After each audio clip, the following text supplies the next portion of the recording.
Првиот разговор во денешното издание на Македонија наутро го посветуваме на тема екологија. Како и секогаш тековно ги следиме активностите на еколошките здруженија низ земјава.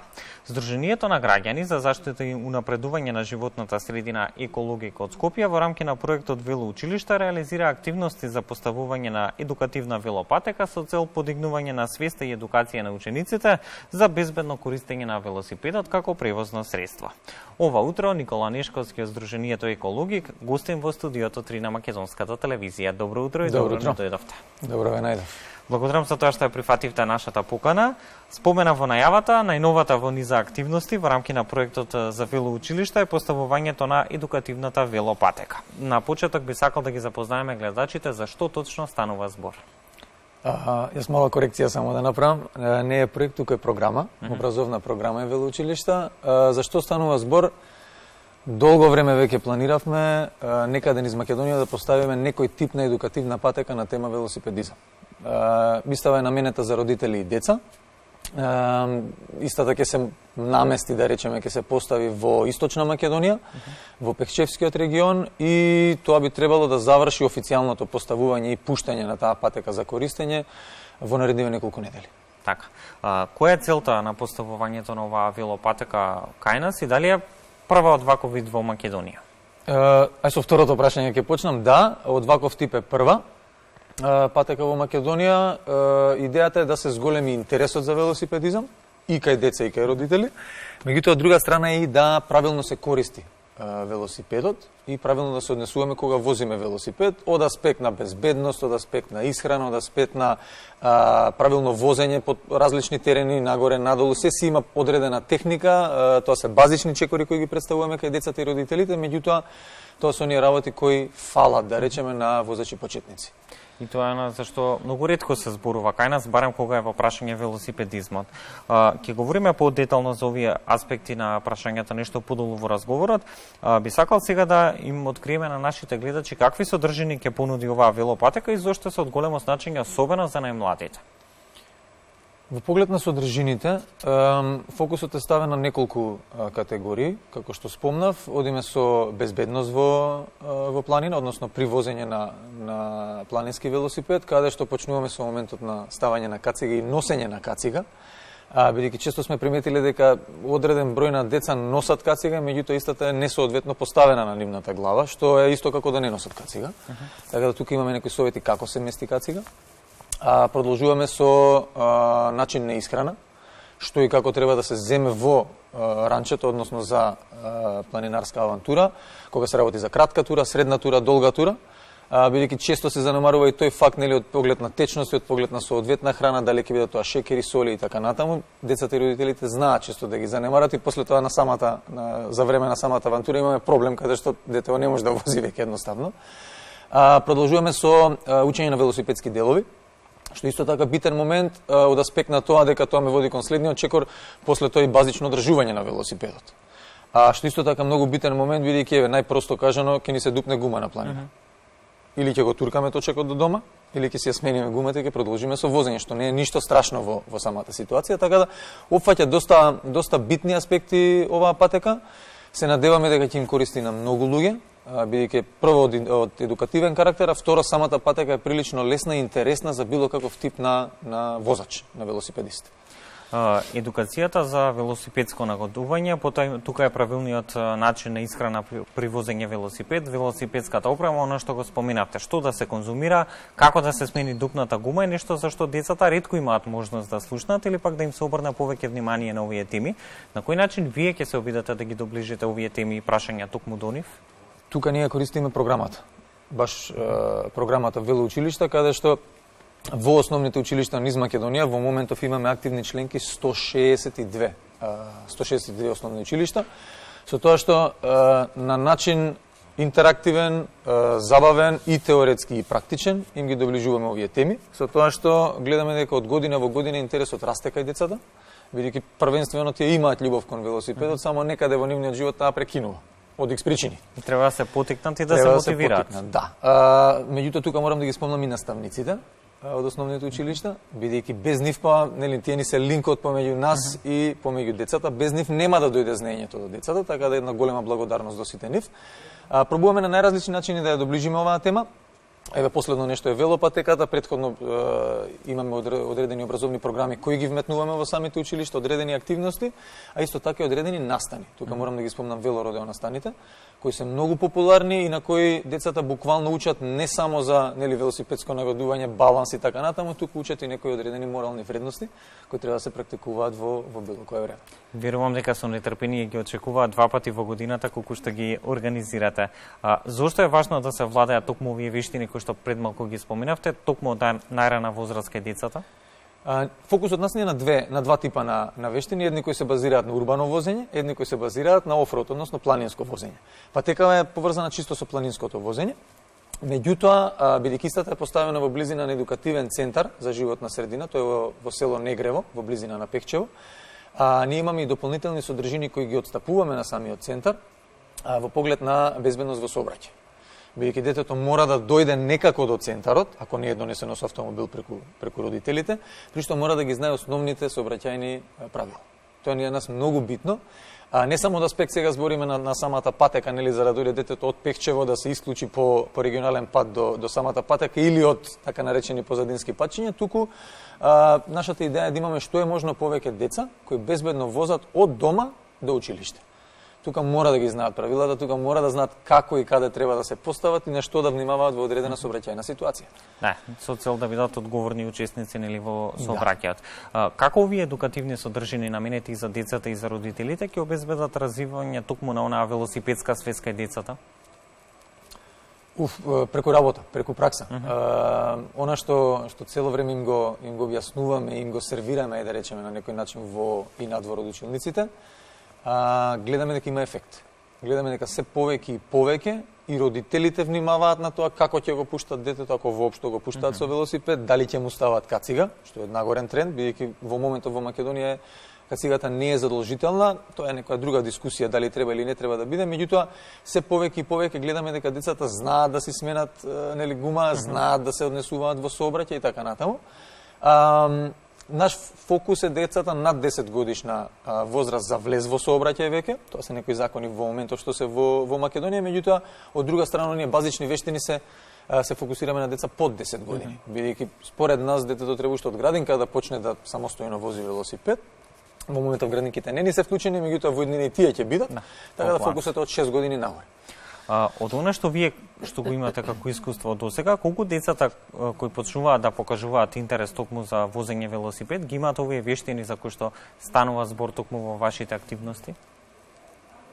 Малку тука ќе бидам резервиран. Очекувавме ние уште кога ја почнавме програмата, тоа беше неофицијално 2014-15, официјално 2018 година, очекувавме дека децата ќе имаат по-добри вештини од сам старт, кога ќе почнеме да контактираме со нив, односно да имаме активности со нив.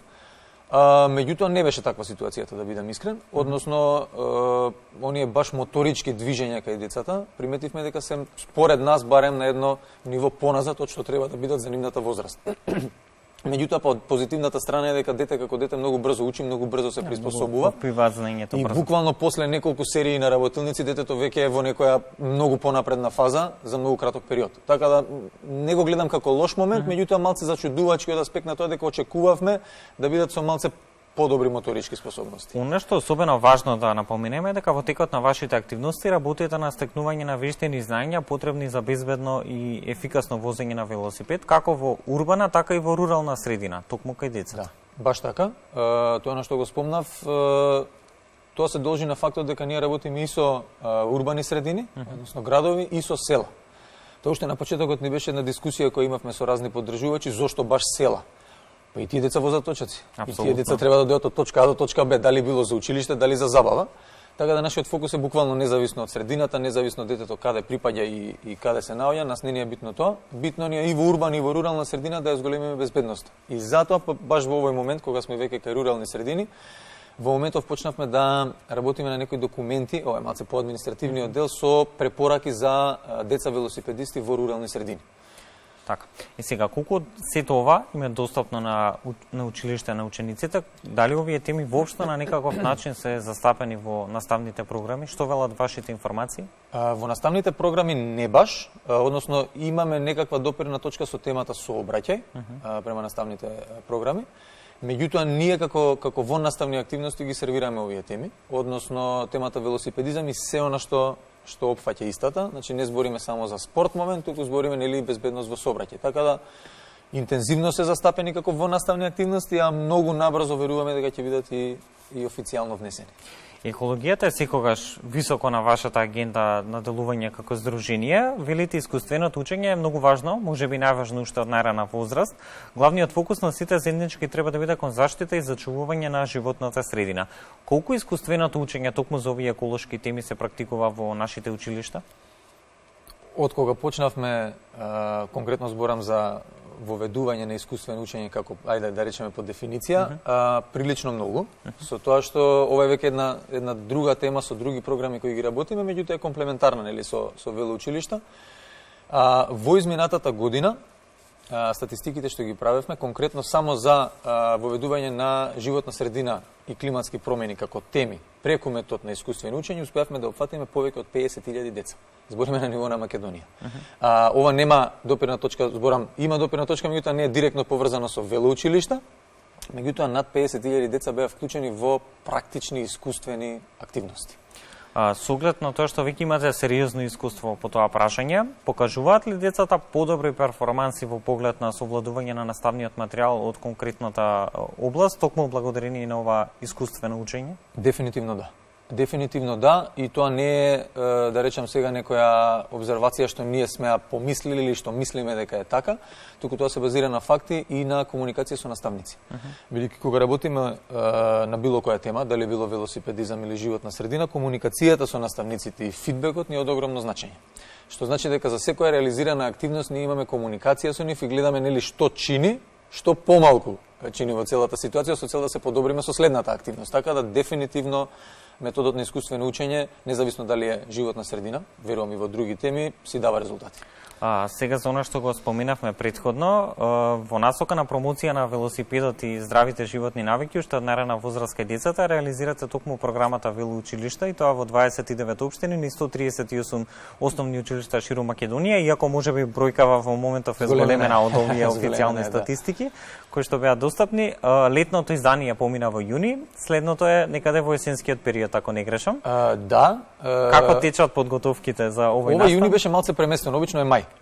Го правиме, меѓутоа и така ни налага овој пат активностите, го направивме во јуни. Дефинитивно одиме сега во септември, повторно со таков тип на активности. Искрено се надам дека ќе ги интензивираме од оваа година како што беше пред ковид периодот, бидејќи тогаш имавме серии на вакви активности низ цела Македонија, меѓутоа да, од прилика околу средина на септември.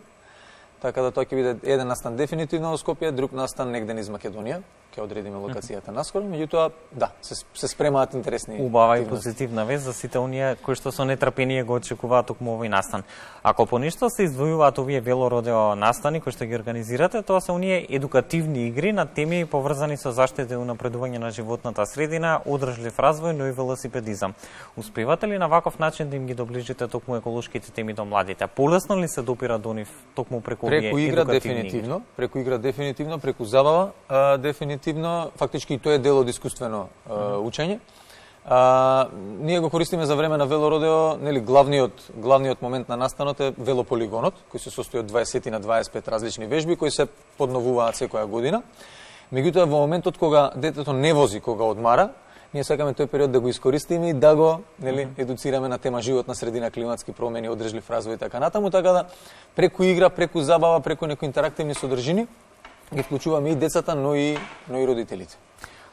Докаде сме на полето на еколошкото образование, со сето ова што го гледаме изминативе години во однос на климатските промени, станува ли неопходност да се размислува на долгорочни патеки за еден предмет наречен еколошко образование и климатски промени, и каква е во моментов соработката со оние градинки и училишта со кои што соработувате во рамки на вашите проекти? На какво расположение наидувате од таа страна? Дефинитивно има потреба за да има официјален предмет, или мене ако ме прашувате лично, јас мое мислење ви кажал предмети. Дел може да бидат изборни, дел може да бидат нели од оние што се задолжителни.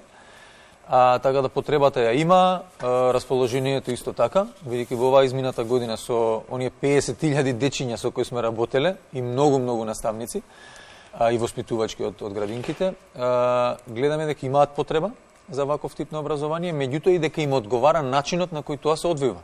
Тоа е многу побитно според мене, бидејќи ние може да имаме една тема што е многу битна, од голем интерес, меѓутоа ако самиот пристап не е соодветен за градинка или за училиште, нема да се практикува во или надвор од училницата. Така да она што го гледаме сега, расположение за темата има, меѓутоа уште поголемо расположение има за самиот пристап и го користат на дневна основа. Одлично, што е секако позитивна информација. Така да, голем информација. поздрав и до нив, бидејќи на вистина во изминатава година интензивно работеа наставничките и воспитувачките со нас на оваа тема. Пред крајот на денешниот разговор, она што е неизбежно да ве прашаме, секако е во насока на промоција на здравите животни навики, овој пат преку личен пример.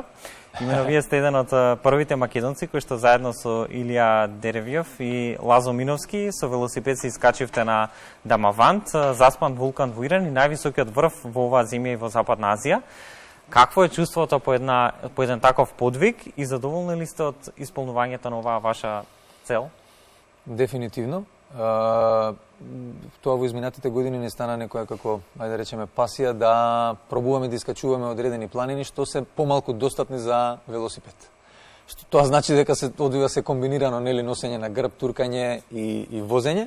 Меѓутоа, од друга страна па и лани истава тројка го качивме на пример Килиманџаро, исто како први македонци со велосипед, меѓутоа идејата наша, целта наша е да се поставуваме точки каде што ќе застане македонец со велосипед на високи планини. Тоа ни е идејата да некако го промовираме планинскиот велосипедизам надвор од Македонија, меѓутоа од македонци.